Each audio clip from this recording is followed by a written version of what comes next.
श्रीमन्नारायणाय नमः। श्री विष्णु पुराण पंचम अंश पहला अध्याय। वसुदेव देवकी का विवाह।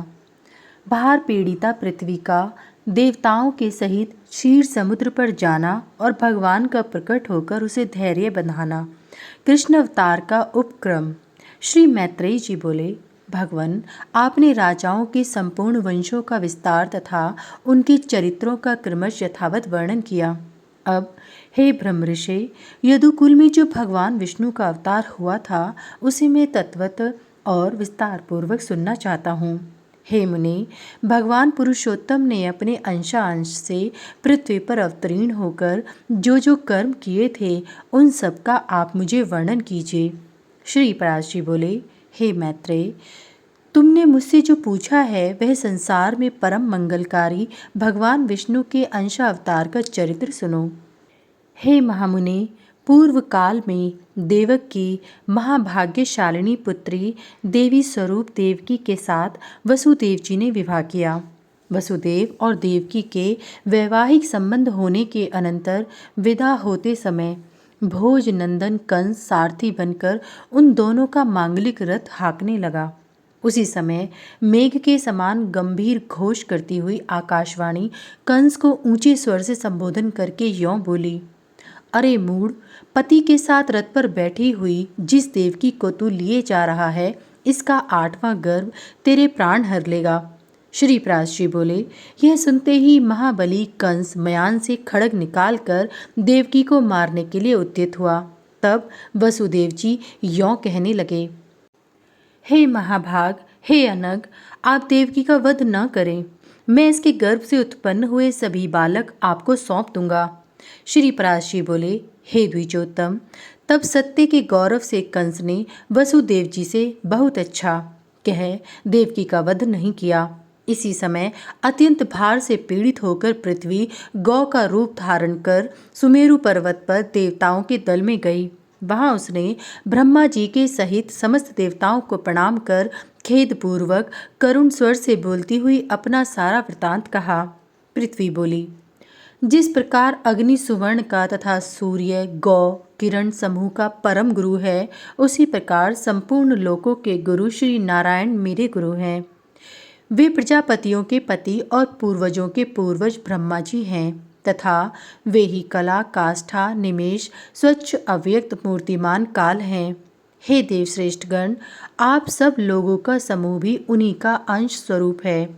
आदित्य, मरुदगण, साध्यगण, रुद्र, वसु, अग्नि, पितृगण और अत्रि आदि प्रजापतिगण, ये सब अप्रेमेय महात्मा विष्णु के ही रूप हैं। यक्ष, राक्षस, दैत्य, पिशाच, सर्प, दानव, गंधर्व और अप्सरा आदि भी महात्मा विष्णु के ही रूप हैं। ग्रह, नक्षत्र तथा तारा गणों से चित्रित आकाश, अग्नि, जल, वायु, मैं और इंद्रियों के संपूर्ण विषय, यह सारा जगत विष्णु में ही है। तथापि उन अनेक रूपधारी विष्णु के ये रूप समुद्र की तरंगों के समान रात दिन एक दूसरे के बाध्य बाधक होते रहते हैं। इस समय काल नेमी आदि दैत्यगण मृत्युलोक पर अधिकार जमाकर अहिर्निश जनता को कलेशित कर रहे हैं। जिस काल नेमी को सामर्थ्यवान भगवान विष्णु ने मारा था, इस समय वही उग्रसेन के पुत्र महान असुर कंस के रूप में उत्पन्न हुआ है। अरिष्ट, धेनुक, केशी, प्रलंब, नरक, सुंद, बलिका, पुत्र आदि भयंकर बाणासुर तथा और भी जो महाबलवान दुरात्मा राक्षस राजाओं के घर में उत्पन्न हो गए हैं, उनकी मैं गणना नहीं कर सकती। हे दिव्य मूर्तिधारी देवगण, इस समय मेरे ऊपर महाबलवान और गर्वीले दैत्य राजाओं के अनेक अक्षौहिणी सेनाएं हैं। हे अमरेश्वरों, मैं आप लोगों को यह बतलाई देती हूँ कि अब मैं उनके अत्यंत भार से पीड़ित होकर अपने को धारण करने में सर्वथा असमर्थ हूँ। अतः हे महाभागगण, आप लोग मेरे भार उतारने का अब कोई ऐसा उपाय कीजिए जिससे मैं अत्यंत व्याकुल होकर रसातल को न चली जाऊं। पृथ्वी के इन वाक्यों को सुनकर उसके भार उतारने के विषय में समस्त देवताओं के प्रेरणा से भगवान ब्रह्मा जी ने कहना आरंभ किया। ब्रह्मा जी बोले, हे देवगण, पृथ्वी ने जो कुछ कहा है वह सर्वथा सत्य ही है। वास्तव में मैं, शंकर और आप सब लोग नारायण स्वरूप ही हैं। उनकी जो जो विभूतियाँ हैं उनकी परस्पर न्यूनता और अधिकता बाध्य तथा बाधक रूप से रहा करती हैं। इसलिए आओ अब हम लोग क्षीर सागर के पवित्र तट पर चलें, वहाँ श्री हरि की आराधना कर यह संपूर्ण वृत्तांत उनसे निवेदन कर दें। वे विश्व रूप सर्वात्मा सर्वथा संसार के हित के लिए ही अपने शुद्ध सत्वांश से अवतीर्ण होकर पृथ्वी में धर्म की स्थापना करते हैं। श्री पराशर बोले, ऐसा कहकर देवताओं के सहित पिता में ब्रह्मा जी वहां गए और एकाग्रचित से श्री गरुण ध्वज भगवान की इस प्रकार स्तुति करने लगे। ब्रह्मा जी बोले, हे वेद वाणी के अगोचर प्रभो, परा और अपरा ये दोनों विद्याएं आप ही हैं। हे नाथ, वे दोनों आप ही के मूर्त और अमूर्त रूप हैं। हे अत्यंत सूक्ष्म, हे विराट स्वरूप, हे सर्व, हे सर्वज्ञ, शब्द ब्रह्म और पर ब्रह्म ये दोनों आप ब्रह्ममय के ही रूप हैं। आप ही ऋग्वेद, यजुर्वेद, सामवेद और अथर्ववेद हैं तथा आप ही शिक्षा, कल्प, निरुक्त, छंद और ज्योतिष शास्त्र हैं। हे प्रभु, हे अधोक्षज, इतिहास, पुराण, व्याकरण, मीमांसा, न्याय और धर्मशास्त्र ये सब भी आप ही हैं। हे आद्यपते, जीवात्मा, परमात्मा, स्थूल सूक्ष्म देह तथा उनका कारण अव्यक्त इन सब के विचार से युक्त जो अंतरात्मा और परमात्मा के स्वरूप का बोधक तत्वमसी वाक्य है वह भी आपसे भिन्न नहीं है। आप अव्यक्त, अनिवार्य, अचिंत्य, नाम वर्ण से रहित, हाथ पांव तथा रूप से हीन, शुद्ध, सनातन और पर से भी पर हैं। आप कर्णहीन होकर भी सुनते हैं, नेत्रहीन होकर भी देखते हैं, एक होकर भी अनेक रूपों में प्रकट होते हैं, हस्त पादादि से रहित होकर भी बड़े वेगशाली और ग्रहण करने वाले हैं तथा सबके अभेद होकर भी सबको जानने वाले हैं। हे परमात्मन, जिस धीर पुरुष की बुद्धि आपके श्रेष्ठतम रूप से पृथक और कुछ भी नहीं देखती, आपके अणु से भी अणु और दृश्य स्वरूप को देखने वाले उस पुरुष की आत्यंतिक अज्ञान निवृत्ति हो जाती है। आप विश्व के केंद्र और त्रिभुवन के रक्षक हैं। संपूर्ण भूत आप ही में स्थित है तथा जो कुछ भूत, भविष्यत और अणु से भी अणु है वह सब आप प्रकृति से परे एकमात्र परम पुरुष ही हैं। आप ही चार प्रकार का अग्नि होकर संसार को तेज और विभूति दान करते हैं। हे अनंत मूर्ते, आपके नेत्र सब ओर हैं।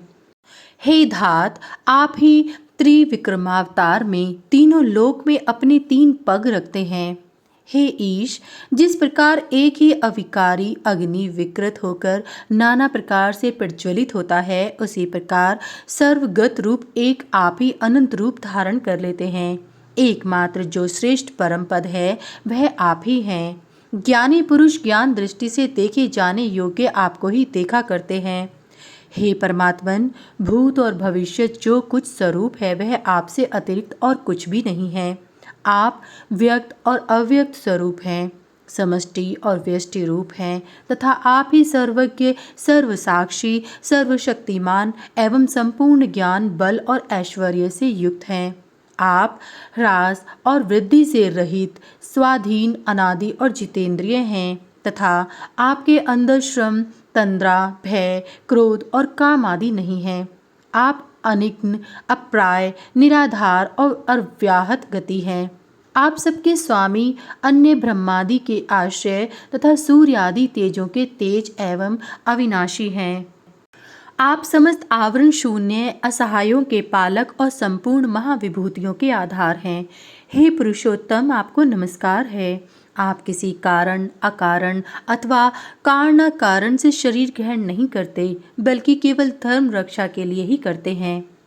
श्री पराशर बोले, इस प्रकार स्तुति सुनकर भगवान अज अपना विश्व रूप प्रकट करते हुए ब्रह्मा जी से प्रसन्न चित्त से कहने लगे। श्री भगवान बोले, हे ब्रह्मा, देवताओं के सहित तुमको मुझसे जिस वस्तु की इच्छा हो वह सब कहो और उसे सिद्ध हुआ ही समझो। श्री पराशर बोले, तब श्री हरि के उस दिव्य विश्वरूप को देखकर समस्त देवताओं के भय से विनीत हो जाने पर ब्रह्मा जी पुनः स्तुति करने लगे। ब्रह्मा जी बोले, हे सहस्त्रबाहो, हे अनंत मुख एवं चरण वाले आपको हजारों बार नमस्कार हो। हे जगत की उत्पत्ति, स्थिति और विनाश करने वाले, हे अप्रेमय, आपको बारंबार नमस्कार हो।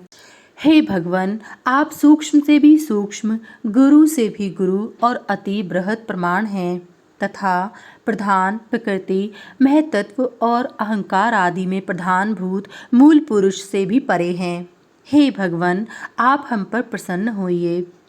हे देव, इस पृथ्वी के पर्वत रूपी मूल बंध इस पर उत्पन्न हुए महान असुरों के उत्पात से शिथिल हो गए हैं।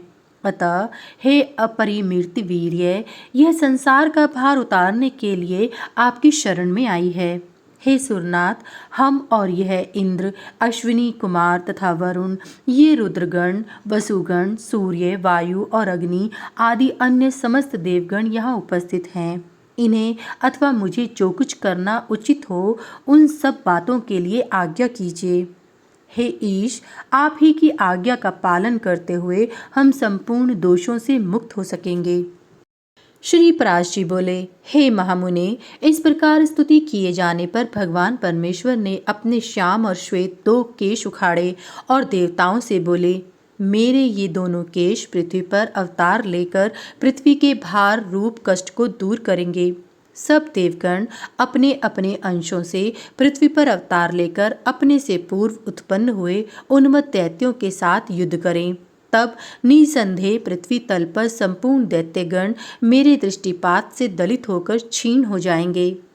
वसुदेव जी की जो देवी के समान देवकी नाम की भार्या है, उसके 8वें गर्भ से मेरा यह श्याम केश अवतार लेगा और इस प्रकार यह अवतार लेकर यह कालनेमी के अवतार कंस का वध करेगा। ऐसा कहकर श्री हरि अंतर्ध्यान हो गए। हे महामुनि, भगवान के अदृश्य हो जाने पर उन्हें प्रणाम करके देवगण सुमेरु पर्वत पर चले गए और फिर पृथ्वी पर अवतीर्ण हुए। इसी समय भगवान नारद जी ने कंस से आकर कहा कि देवकी के 8वें गर्भ में भगवान धरणीधर जन्म लेंगे। नारद जी से यह समाचार पाकर कंस ने कुपित होकर वसुदेव और देवकी को कारागृह में बंद कर दिया। हे द्विज, वसुदेव जी भी जैसा कि उन्होंने पहले कह दिया था, अपने प्रत्येक पुत्र को कंस को सौंपते रहे। ऐसा सुना जाता है कि पहले 6 गर्भ हिरण्यकशिपु के पुत्र थे। भगवान विष्णु की प्रेरणा से योग निद्रा उन्हें क्रमश गर्भ में स्थित करती रहीं। जिस अविद्या रूपिणी से संपूर्ण जगत मोहित हो रहा है, वह योग निद्रा भगवान विष्णु की महामाया है। उससे भगवान श्री हरि ने कहा। श्री भगवान बोले, हे निद्रे, जा, मेरी आज्ञा से तू पाताल में स्थित 6 गर्भों को एक एक करके देवकी की कुक्षी में स्थापित कर दे। कंस द्वारा उन सबके मारे जाने पर शेष नामक मेरा अंश अपने अंशांश से देवी के 7वें गर्भ में स्थित होगा। हे देवी, गोकुल में वसुदेव जी की जो रोहिणी नाम की दूसरी भार्या रहती है, उसके उदर में उस 7वें गर्भ को ले जाकर तू इस प्रकार स्थापित कर देना जिससे वह उसी के जठर से उत्पन्न हुए के समान जान पड़े। उसके विषय में संसार यही कहेगा कि कारागार में बंद होने के कारण भोजराज कंस के भय से देवकी का 7वां गर्भ गिर गया। वह श्वेत शैल शिखर के समान वीर पुरुष गर्भ से आकर्षण किए जाने के कारण संसार में संकर्षण नाम से प्रसिद्ध होगा।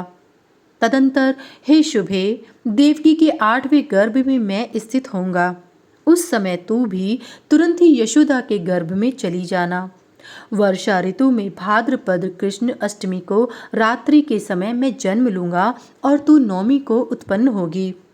हे आनंदिते, उस समय मेरी शक्ति से अपनी मति फिर जाने के कारण वसुदेव जी मुझे तो यशोदा के और तुझे देवकी के शयन गृह में ले जाएंगे। तब हे देवी, कंस तुझे पकड़कर पर्वत शिला पर पटक देगा। उसके पटकते ही तू आकाश में स्थित हो जाएगी। उस समय मेरे गौरव से सहस्त्र नयन इंद्र सिर झुकाकर प्रणाम करने के अनंतर तुझे भगिनी रूप से स्वीकार करेगा। तू भी शुंभ निशुंभ आदि सहस्त्रों दैत्यों को मारकर अपने अनेक स्थानों से समस्त पृथ्वी को सुशोभित करेगी। तू ही भूति, सन्नति, शांति और कांति है। तू ही आकाश, पृथ्वी, धृति, लज्जा, पुष्टि और उषा है। इनके अतिरिक्त संसार में और भी जो कोई शक्ति है वह सब तू ही है। जो लोग प्रातः काल और श्याम काल में अत्यंत नम्रता पूर्वक तुझे आर्या, दुर्गा, वेदगर्भा, अंबिका, भद्रा, भद्रकाली, क्षेमदा और भाग्यदा आदि कहकर तेरी स्तुति करेंगे, उनकी समस्त कामनाएं मेरी कृपा से पूर्ण हो जाएंगी। मदिरा और मांस की भेंट चढ़ाने से तथा भक्ष्य और भोज्य पदार्थों द्वारा पूजा करने से प्रसन्न होकर तू मनुष्यों की संपूर्ण कामनाओं को पूर्ण कर देगी। तेरे द्वारा दी हुई वे समस्त कामनाएं मेरी कृपा से निसंदेह पूर्ण होंगी। हे देवी, अब तू मेरे बतलाए हुए स्थान को जा। इति श्री विष्णु पुराणे पंचमे अंशे प्रथमोऽध्याय समाप्त।